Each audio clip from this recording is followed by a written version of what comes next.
Hello everyone, स्वागत है आपका मेरे YouTube channel study with Pankaj Negi. Garhwal का परमार राजवंश का हम अध्ययन कर रहे हैं और हमने ललित शाह का शासनकाल डिस्कस किया था। ललित शाह ने बगवाली पोखर युद्ध में चंद वंश के राजा मोहन चंद को पराजित किया और उसके बाद संपूर्ण कुमाऊं का राजा ललित शाह ने अपने पुत्र प्रद्युमन शाह को 1779 ईस्वी में कुमाऊं के चंद वंश का राजा बनाया और ललित शाह की मृत्यु 1780 ईस्वी में हुलड़ी नामक स्थान में हो गई थी। उसके बाद परमार राजवंश का राजा ललित शाह का बड़ा पुत्र जयकीर्ति शाह राजा बनता है। आज का हमारा टॉपिक होगा परमार राजवंश का 53वां राजा जयकीर्ति शाह का शासनकाल। जयकीर्ति शाह 1780 से लेकर और 1786 ईस्वी तक परमार राजवंश का राजा रहता है। जयकीर्ति शाह का एक अभिलेख है माली देवल का अभिलेख। जब जयकीर्ति शाह का शासनकाल चल रहा था उस समय जयकीर्ति शाह के शासनकाल में गढ़वाल राज्य में आंतरिक विद्रोह और गृह युद्ध और दलबंदी प्रारंभ हो गया था। जयकीर्ति शाह का मुख्तार था कृपाराम डोभाल और इसका सेनापति था नित्यानंद खंडूरी और विजय राम नेगी। यह तीनों के तीनों अपनी मनमानी चला रहे थे जयकीर्ति शाह के शासनकाल में, जिस कारण विजय राम नेगी ने देहरादून में घमंड सिंह मियाँ को एक पत्र लिखा और घमंड सिंह मियाँ को आमंत्रित किया। विजय राम नेगी ने घमंड सिंह मियाँ ने कृपाराम डोभाल की हत्या कर दी थी। तो इस प्रकार विजय राम नेगी ने घमंड सिंह मियाँ को आमंत्रित करके कृपाराम डोभाल की हत्या करवा दी। उसके बाद दरबार में मौलाराम कवि प्रद्युमन शाह का पत्र लेके पहुंचा, क्योंकि प्रद्युमन चंद इसने अपने नाम के पीछे चंद लगाकर यह कुमाऊं का राजा बन गया था 1779 ईस्वी में। तो मौलाराम प्रद्युमन चंद का लेटर लेके पहुंचा और उसने प्रद्युमन शाह ने कहा था कि गढ़वाल हमें टैक्स देगा। इस प्रकार जब जयकीर्ति शाह ने कुमाऊं के राजा प्रद्युमन शाह को टैक्स देने के लिए मना किया तो उसके बाद प्रद्युमन चंद ने अपना दीवान था हर्षदेव जोशी को गढ़वाल राज्य में भेजा 1785 ईस्वी में। और हर्षदेव जोशी ने गढ़वाल पर बहुत लूट मचाई, इसीलिए इसे जोशियाणा कांड के नाम से विख्यात है। तो इस प्रकार हर्षदेव जोशी ने 1785 ईस्वी में गढ़वाल में आक्रमण किया और गढ़वाल राज्य में बहुत लूट मचाई, जिस कारण इस कांड को जोशियाणा कांड के नाम से जाना जाता है। रामा और धरणी खंडोड़ी दो सैनिक थे, इनको भी जयकीर्ति शाह का मुख्य सेनापति नित्यानंद खंडोड़ी लाया था। मौलाराम उसके बाद सिरमौर गया और वह जगत प्रकाश से मिला। सिरमौर का राजा था जगत प्रकाश और उसने जगत प्रकाश से हेल्प मांगी, कहा कि हमारे राज्य गढ़वाल में इस समय आंतरिक विद्रोह स्टार्ट हो चुका है। तो इस प्रकार वह जयकीर्ति शाह के शासनकाल में मौलाराम जगत प्रकाश से हेल्प मांगने गया और जगत प्रकाश ने हेल्प की। युद्ध हुआ कपरोली का युद्ध 1785 ईस्वी में। जगत प्रकाश और विजय राम नेगी जयकीर्ति शाह के शासनकाल में अपनी मनमानी चला रहा था। तो इस प्रकार कपरोली का युद्ध हुआ, इसमें जगत प्रकाश और विजय राम नेगी के मध्य हुआ था, जिसमें विजय राम नेगी पराजित हो गया था और इसकी हत्या कर दी। तो इस प्रकार गढ़वाल में आंतरिक विद्रोह मुख्तार कृपाराम डोभाल के अत्याचारों से परेशान होकर विजय राम नेगी ने घमंड सिंह मियाँ को देहरादून से आमंत्रित किया और घमंड सिंह मियाँ ने डोभाल की हत्या कर दी। तब गढ़वाल राज्य में फैली अशांति को समाप्त करने के लिए मौलाराम को दूत बनाकर सिरमौर राज्य भेजा गया और सिरमौर राजा जगत प्रकाश ने 1785 ईस्वी में कपरोली युद्ध में विजय राम की हत्या की और गढ़वाल राज्य में शांति की व्यवस्था स्थापित करी। 1785 ईस्वी में जयकीर्ति शाह के शासनकाल में प्रद्युमन चंद का लेटर आता है। तो उस प्रकार उसी समय जब प्रद्युमन चंद कहता है कि गढ़वाल राज्य हमें टैक्स देगा, तो उसके बाद उसने जोशी को भेजा था, हर्षदेव जोशी। 1785 ईस्वी में हर्षदेव जोशी ने गढ़वाल में खूब लूटपाट मचाई, जिसे जोशियाणा कांड के नाम से जाना जाता है।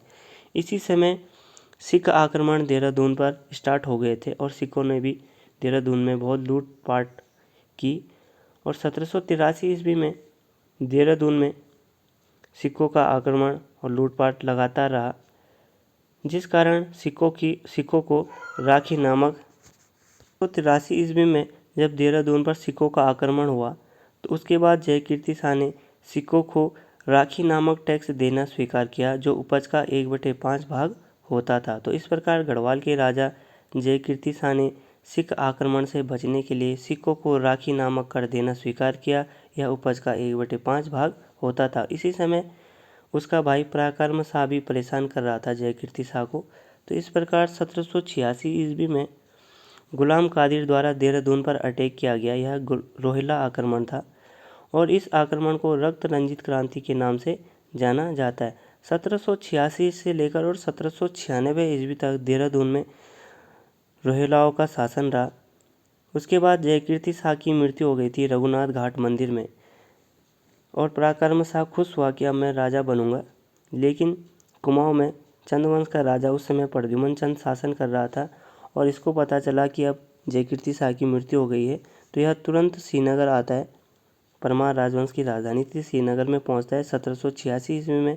और 1786 ईस्वी में कुमाऊं और गढ़वाल में प्रद्युम्न शाह ने राज किया था। तो इस प्रकार 1786 ईस्वी में गढ़वाल तथा कुमाऊं दोनों का एक ही शासक प्रद्युम्न शाह मध्यकालीन उत्तराखंड इतिहास का एकमात्र शासक है जिसने गढ़वाल तथा कुमाऊं दोनों में सम्मिलित रूप से राज किया था। तो इस प्रकार श्रीनगर में प्रद्युम्न शाह पहुंच गया था 1786 ईस्वी में, जब जयकीर्ति शाह की मृत्यु हो गई थी।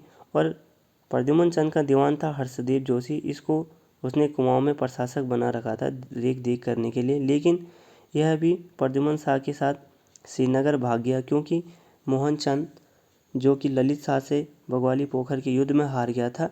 और उसके बाद मोहन चंद ने इसे मोहन सिंह रोतेला इस नाम से, यह रोतेला था दीपचंद की पत्नी थी श्रृंगार मंजरी और श्रृंगार मंजरी का भतीजा था मोहन सिंह रोतेला। और इसके नाम के पीछे चंद लगाकर इसे चंदवंश का राजा बना दिया गया था। हम चंदवंश में सारे राजाओं का डिस्कस करेंगे। तो इस प्रकार मोहन सिंह रोतेला ने हर्षदेव जोशी पर आक्रमण किया। पाली गांव का युद्ध में मोहन सिंह रोतेला जीत जाता है और वह पुनः चंदवंश का राजा बन जाता है। तो इस प्रकार हर्षदेव जोशी को मोहनचंद पराजित करके कुमाऊं का चंदवंश का राजा बनता है। 1786 ईस्वी में श्रीनगर परमार राजवंश का राजा बन जाता है प्रद्युम्न शाह। तो इस प्रकार 54वां शासक गढ़वाल के परमार राजवंश में प्रद्युम्न शाह बनता है 1786 ईस्वी में। इसी समय पराक्रम शाह विरोध करने लग गया था प्रद्युम्न शाह का, क्योंकि पराक्रम शाह राजा बनना चाहता था। लेकिन इसके साथ पराक्रम शाह के साथ रामा और धरणी दो सैनिक भी इसका साथ दे रहे थे, जिस कारण प्रद्युम्न शाह ने रामा और धरणी की हत्या रामणी नामक स्थान पर उनको फांसी दे दी थी। उसके बाद रामा की वाइफ नेपाल चली गई थी और प्रद्युम्न शाह के दरबार में मौलाराम राजकवि भी अपना पद मांगने पहुंचे, लेकिन प्रद्युम्न शाह ने उनको भी कोई पद नहीं दिया, जिस कारण मौलाराम भी नाराज होकर यह भी नेपाल का साथ देने लगे। तो 1786 ईस्वी में रामा, धरणी और पराक्रम शाह के नेतृत्व में गढ़वाल राज्य में गहरा युद्ध हुआ और उसके बाद प्रद्युम्न शाह ने रामा और धरणी को रामणी नामक स्थान पर फांसी दे दी थी। नेपाल का राजा था रणबहादुर और इसने 1790 ईस्वी में चंदवंश में अटैक किया था, पूरा अल्मोड़ा जीत लिया था गोरखाओं ने। और उसके बाद 1791 ईस्वी में गढ़वाल में प्रद्युम्न शाह का शासनकाल चल रहा था। तो इस प्रकार गढ़वाल पर प्रथम गोरखा आक्रमण 1791 ईस्वी में किया जाता है। यह लंगूरगढ़ होते हुए आक्रमण किया जाता है और उसके बाद 1792 ईस्वी में लंगूरगढ़ की संधि होती है गढ़वाल के राजा प्रद्युम्न शाह और गोरखाओं के मध्य, जिसमें गोरखा सैनिक प्रद्युम्न गढ़वाल का राजा नेपाल के राजा को हर वर्ष 3000 रुपये टैक्स दे। 92 ईस्वी में प्रद्युम्न शाह और गोरखाओं के मध्य लंगूरगढ़ की संधि होती है। इस संधि में गढ़वाल का राजा नेपाल के राजा को प्रत्येक वर्ष 3000 रुपये टैक्स देगा और एक राजदूत नेपाल का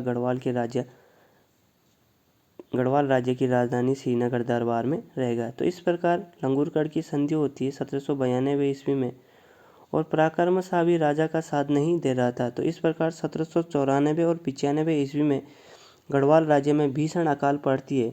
यह संवत 1851 और 52 में हुआ था, इस कारण इसे 51-52 अकाल के नाम से जाना जाता है। और इस प्रकार गढ़वाल में अनाज की कमी हो गई थी।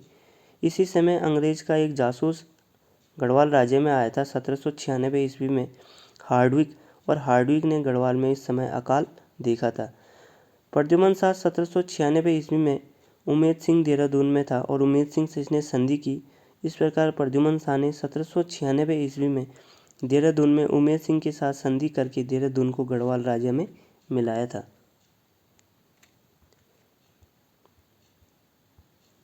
1803 ईस्वी में गढ़वाल में फिर दोबारा से भयंकर भूकंप आया, जिसमें गढ़वाल की 70% आबादी खत्म हो चुकी थी।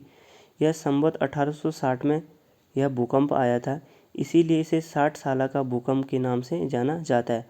इस समय कुमाऊं में गोरखाओं का सूबा था बमसा, और बमसा ने प्रद्युमन शाह को एक पत्र लिखा था कि आपका 3000 रुपये वार्षिक टैक्स नहीं आ रहा है, इसका क्या कारण है।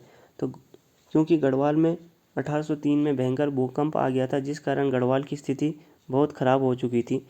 जब वह टैक्स नहीं दे रहा था राजा प्रद्युमन शाह, तो उसके बाद 1804 में गोरखाओं ने गढ़वाल राज्य पर द्वितीय आक्रमण किया, और इस समय गोरखाओं का साथ मौलाराम भी दे रहा था। तो गोरखाओं का गढ़वाल राज्य पर द्वितीय आक्रमण 1804 ईस्वी में हुआ। राजा गोरखाओं ने संपूर्ण श्रीनगर जीत लिया था। उसके बाद प्रद्युमन शाह देहरादून पहुंचा, और राजा ने प्रद्युमन शाह ने अपना स्वर्ण सिंहासन सहारनपुर बेच लिया था 1 लाख रुपए में। और उसके बाद जब उसने अपना स्वर्ण सिंहासन बेच लिया था, उसने रुड़की का रामदयाल गुर्जर से 12,500 सैनिक लिए, और उसके बाद प्रद्युमन शाह ने एक ऐतिहासिक युद्ध लड़ा देहरादून में। यह युद्ध खुड़बुड़ा युद्ध के नाम से जाना जाता है। 14 मई 1804 को यह युद्ध लड़ा गया। गोरखा सैनिक और प्रद्युमन शाह, पराक्रम शाह और प्रीतम शाह के मध्य यह युद्ध लड़ा गया, जिसमें प्रद्युमन शाह को गोली लगी और प्रद्युमन शाह की मृत्यु खुड़बुड़ा नामक स्थान में खुड़बुड़ा युद्ध में हो गई थी। तो यह 14 मई 1804 को, उसके बाद जब गोरखाओं ने प्रद्युमन शाह की हत्या कर दी थी, तो संपूर्ण उत्तराखंड में गोरखा शासन स्टार्ट हो गया था, और गोरखाओं ने 1804 से लेकर और 1814 ईस्वी तक गढ़वाल राज्य में शासन किया था। तो इस प्रकार प्रद्युमन शाह परमार राजवंश का स्वतंत्र अंतिम राजा बनता है। उसके बाद गोरखाओं ने यहाँ शासन किया था। फिर गोरखाओं को 1815 ईस्वी में अंग्रेज़ों के हेल्प से उनको पराजित किया जाता है, और फिर एक भाग ब्रिटिश गढ़वाल बनता है और दूसरा भाग टिहरी रियासत के नाम से जाना जाता है। टिहरी रियासत में प्रद्युमन शाह का पुत्र सुदर्शन शाह टिहरी रियासत का पहला राजा बनता है। तो टिहरी रियासत में हम सुदर्शन शाह, भवानी शाह, प्रताप शाह, कीर्ति शाह, नरेंद्र शाह और मानवेंद्र शाह का शासनकाल डिस्कस करेंगे। जब अंग्रेज़ों ने गोरखाओं को पराजित किया था, उसके बाद टिहरी रियासत में इन राजाओं ने शासन किया था। तो नेक्स्ट पावर वंश हम टिहरी रियासत में डिस्कस करेंगे। तो इस प्रकार प्रद्युमन शाह की मृत्यु हो गई थी 14 मई 1804 ईस्वी में। उसके बाद संपूर्ण कुमाऊं और गढ़वाल में गोरखाओं का शासन रहा। पंवार वंश का प्रशासन, 52 गढ़ को जीतकर बृहद पंवार राज्य बना दिया गया था। अजयपाल ने सभी 52 गढ़ों को जीत लिया था। राज्य का प्रधान राजा होता था, और राजा समस्त भूमि वन खनिज का स्वामी समझा जाता था। राजा भूमिदान भी कर सकता था, इसलिए राजा द्वारा उच्च पदाधिकारियों को नियुक्त किया जाता था। राजा के जो उच्च पदाधिकारी होते थे वह वजीर, दीवान, फौजदार, दफ्तरी नेगी, धर्माधिकारी, गोलदार और वकील होते थे। राजे के बाद सबसे शक्तिशाली अधिकारी मुख्तार होता था, और पंवार वंश में नेगी जाति को उच्च अधिकारी माना जाता था। जब राजा महत्वपूर्ण मामलों में नेगी जाति से परामर्श लेता था। तो इस प्रकार नेगी जाति से पंवार वंश या राजा महत्वपूर्ण मामलों में परामर्श लेते थे। धर्माधिकारी धर्म विभाग का प्रधान होता था। गोलदार यह महल और राजकोष की सुरक्षा करता था। सोदी राज परिवार के लिए भोजन की व्यवस्था करता था। चंड यह संदेशवाहक का कार्य करता था। चौपदार राजा के साथ चांदी का दंड लेकर यह चलता था। और उस समय पंवार वंश में 2 प्रकार की सेना थी, पैदल सेना और घुड़सवार सेना। सैनिकों की नियुक्ति फौजदार और गोलदार करते थे, और जब कोई सैनिक युद्ध में अच्छा प्रदर्शन करता था तो सैनिकों को पुरस्कार में जो भूमि दान दी जाती थी उसे रौत भूमि कहा जाता था। पंवार वंश में न्याय व्यवस्था पंचायतों पर आधारित थी। पंचायत का निर्णय सर्वमान्य होता था। पंवार वंश में आय का मुख्य स्रोत कृषि से प्राप्त भू राजस्व होता था। राजा समस्त भूमि का स्वामी माना जाता था और भूमि को अनेक थातों में विभक्त किया गया था। थातवान वह व्यक्ति होता था या जमींदारी होता था और कहीं इसका कार्य भू राजस्व को एकत्रित करने का होता था। यह खायाकर और सिरतानों में कृषि कार्य करवाता था। थातवान यह खायाकर और सिरतानों में खेती करने का कार्य करवाता था। खायाकर जो होता था वह स्थायी कृषक होता था और सिरतान अस्थायी कृषक होता था। खायाकर जो परमानेंट होते थे और सिरतान यह अस्थायी कृषक होते थे। इस प्रकार भू राजस्व की वसूली थोकदार, प्रधान और बूढ़ा करते थे। थोकदार जो होते थे वह परगनों में भू राजस्व की वसूली करते थे। प्रधान ग्राम स्तर गाँव में करते थे और बूढ़ा सीमावर्ती क्षेत्रों में, जो राज्य के सीमावर्ती क्षेत्र थे जहाँ पे भोटिया जनजाति निवास करती थी, उन क्षेत्रों में भू राजस्व वसूली करने का कार्य बूढ़ा करते थे। दफ्तरी भू राजस्व के संपूर्ण दस्तावेज, जो भी दस्तावेज होते थे भू राजस्व के, वह दफ्तरी के पास होते थे। भूमि का मापन नाली में किया जाता था और 2 प्रकार के टैक्स लगाए जाते थे। साधारण भूमि पर उपज का 1/3 लिया जाता था और उपजाऊ भूमि पर उपज का 1/2 टैक्स लिया जाता था। तो इस प्रकार आय के 68 प्रकार के इनकम के स्रोत थे, 36 प्रकार के टैक्स थे और 32 प्रकार के नगद लिए जाते थे। मुख्य टैक्स थे जो सिरती, यह नगद टैक्स होता था। बेकर, उपज का भाग जो राजकोष में जमा किया जाता था वह बेकर कर था। कटक, सैन्य कर यह सैनिकों के लिए लिया जाता था। जुलिया कर, नदी पार करने का, जब नदी पार करना पड़ता था तो उस समय जुलिया कर देना पड़ता था। मांगा कर, जब राज्य में आर्थिक संकट की स्थिति पैदा हो जाती थी उस समय मांगा कर जनता से लिया जाता था। राखी नेगीचारी, उच्च पदाधिकारी नेगी जाति को देने के लिए राखी नेगीचारी टैक्स लिया जाता था। कमीणचारी टैक्स लिया जाता था। घोड़ियालों, घोड़ों के लिए टैक्स लिया जाता था। कुकुरवालों, राजा के कुत्तों को लिए टैक्स लिया जाता था। बाजनियों, नर्तक और नर्तकी के लिए यह टैक्स लिया जाता था। राजा के दरबार में नर्तक और नर्तकियाँ होती थी तो उनके लिए बाजनिया टैक्स लिया जाता था। मौकर यह प्रत्येक परिवार से लिया जाता था। नजराना, जब कोई राजा से भेंट करता था तो उस समय नजराना टैक्स लिया जाता था। तो इस प्रकार पावर वंश में हमने संपूर्ण राजाओं का डिस्कस किया, उनका किस प्रकार उनके मुख्तार थे, सेनापति थे, जितने भी युद्ध लड़े गए थे कुमाऊं के चंदवंश में और गढ़वाल के परमार वंश के राजाओं के मध्य, उसके बाद तिब्बत के साथ भी युद्ध लड़े गए थे। तो इस प्रकार हमने संपूर्ण पावर वंश का शासन काल डिस्कस किया। अगर आपको वीडियो अच्छी लगती है तो वीडियो को लाइक, शेयर और सब्सक्राइब जरूर करिए। Thank you.